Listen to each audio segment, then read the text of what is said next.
آپ خیر بخت مریض اور اس آئین کے تحت عہد صدیقی کے بعد تاریخ اسلام میں یہ پہلا موقع آیا کہ ایک مسلم ریاست نے آئینی طور پر انکار ختم نبوت کو ارتداد قرار دیا اور قادیانیوں کو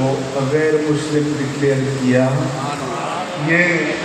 دوسری آئینی ترمیم 4 ستمبر 1974 کو منظور ہوئی، اور میں کہا کرتا ہوں کہ 73 کی اسمبلی میں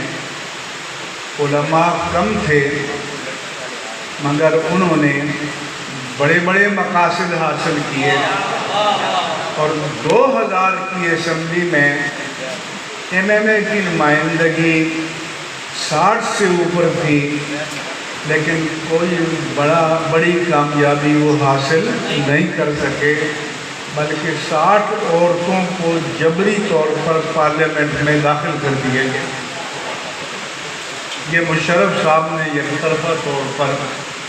جس کو LFO کہتے ہیں، لیگل فریم ورک آرڈر، اور 17ویں آئینی ترمیم کہتے ہیں۔ تو اس سے معلوم ہوا کہ کوانٹیٹی، مقدار یا کمیت کا مقابلہ کوالٹی، کیفیت اور معیار سے ہو جائے تو معیار کا پلڑا بھاری رہتا ہے، لہذا شاہ قند نورانی صدیقی کا پلڑا آج بھی بھاری ہے۔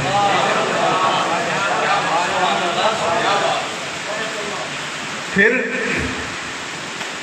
بھٹو صاحب نے قبل از وقت انتخاب کا اعلان کیا۔ ان کے مقابل جو اپوزیشن تھی 9 جماعتوں پر مشتمل، جس میں لیفٹ، رائٹ، دائیں بائیں، سرخے، سبزے، سب ڈرامے شامل تھے۔ پاکستان قومی اتحاد یا پاکستان نیشنل الائنس کے نام سے اتحاد بنا، اس کو 9 ستارے کہتے تھے، اور بھٹو صاحب نے 25 مارچ 1977 کو انتخابات کرائے، اس میں دھاندلی ہوئی، پاکستان قومی اتحاد نے اسے رد کر دیا۔ جو لوگ جیتے تھے وہ بھی اسمبلیوں میں نہیں گئے، نہ حلف اٹھایا، اور جو تحریک چلی، اب اس میں کیا خاکسار بھی، نیب بھی، جو لیفٹسٹ، کمیونسٹ اور لبرل بھی تھے، لیکن جو سکہ چل پایا وہ تحریک نظام مصطفیٰ کا تھا۔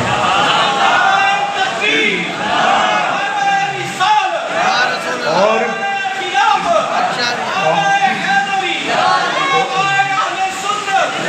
تو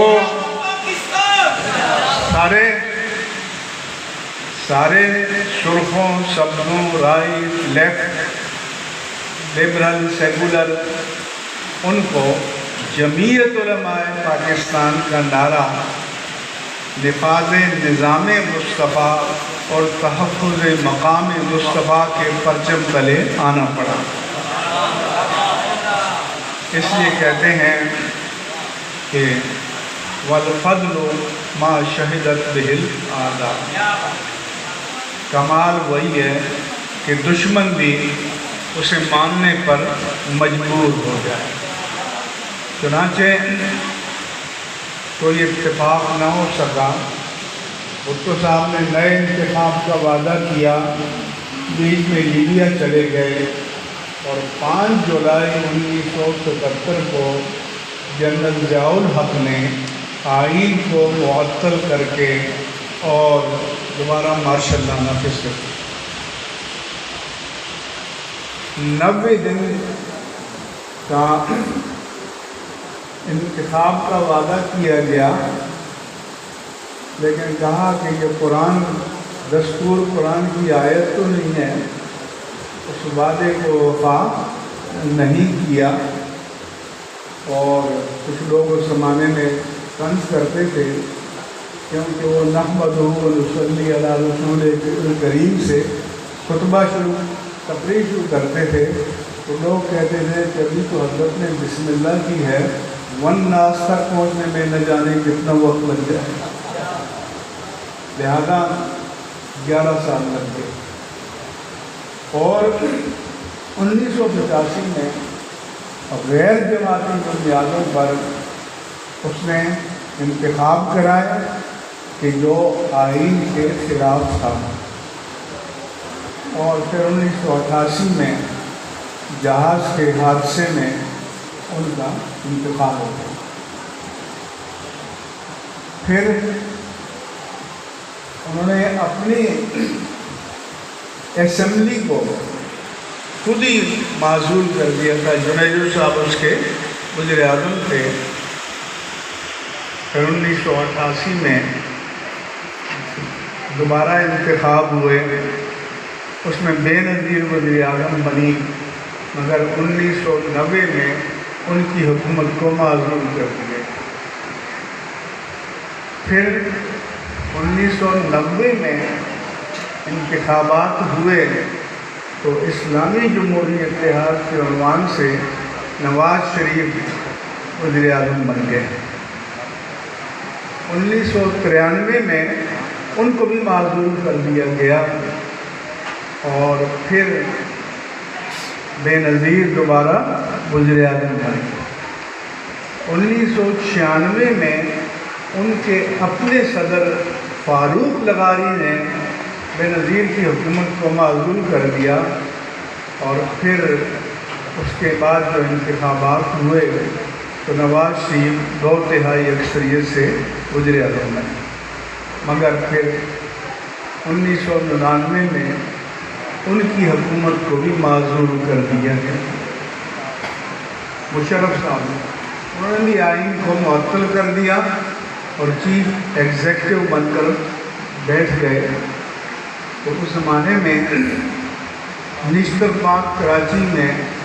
کیونکہ اپنے عبوری آئین میں مشرف نے اسلامی دفعات کو نکال دیا تھا، تو قائد اہل سنت نے نشتر پاک کراچی میں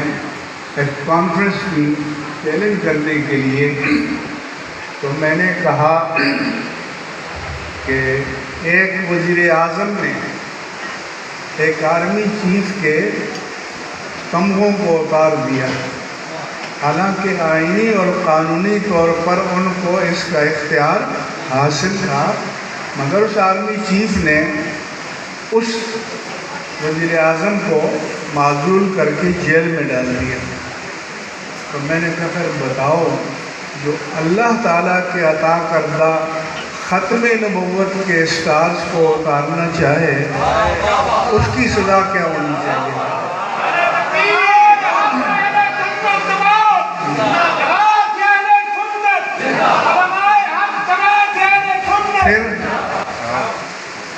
پھر اس کے بعد مشرف صاحب نے اپنے انتخابات کرائے، اور مینوپولیشن کے ذریعے اپنے کارخانے میں ایک مسلم لیگ قائد اعظم بنائی، مگر پھر آخر کار 2008 میں بسر سامان رسوائی انہیں بھی رخصت ہونا پڑا۔ 2008 میں انتخابات ہوئے تو پھر پیپلز پارٹی مرکز میں اقتدار میں آئی، اور آپ کے سید یوسف رضا گیلانی وزیر اعظم۔ 2013 میں پھر نواز شریف وزیر اعظم بنے۔ پھر 2018 میں ایک پروجیکٹ کے طور پر منصوبے کے طور پر کوئی 7-8 سال محنت کر کے عمران خان کو لایا گیا، مگر پھر لانے والوں نے خود ہی اس کو اتارنے کا انتظام کر دیا۔ تو میں نے ایک لطیفہ سنایا تھا کہ جب بے نظیر کی حکومت کو معزول کرنے کے بعد غلام اسحاق خان نے کابینہ بنائی مگر وزیر اعظم نہیں بنایا۔ اس سے پوچھا گیا کہ یہ آئینی تقاضا ہے تو آپ وزیر اعظم کیوں نہیں بناتے؟ اس نے کہا پشتو کی ایک کہاوت ہے کہ کیا معاذ اللہ ایسا پتھر بنا سکتا ہے جس کو خود نہ اٹھا سکے، مگر ہماری اسٹیبلشمنٹ نے خان صاحب کی صورت میں ایسا پتھر ایجاد کیا کہ جن کو اٹھانے میں انہیں دشواری ہو رہی ہے۔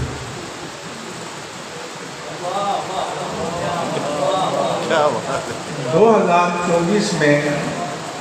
پھر انتخابات ہوئے، 18 والے بھی مشتبہ قرار پائے، 24 والے بھی مشتبہ قرار پائے، اور حقیقی معنی میں ملک بحران سے نکل نہیں پایا۔ ابھی جو آپ نے محسن نقوی کا بیان سنا، یہ منصوبہ بندی کے تحت تھا، ورنہ کوئی ان سے پوچھے کہ حضور جب نظام دے گیا ہے تو اس کا ایک بڑا پردہ تو آپ ہیں، سب سے پہلے آپ کو چھوڑنا چاہیے۔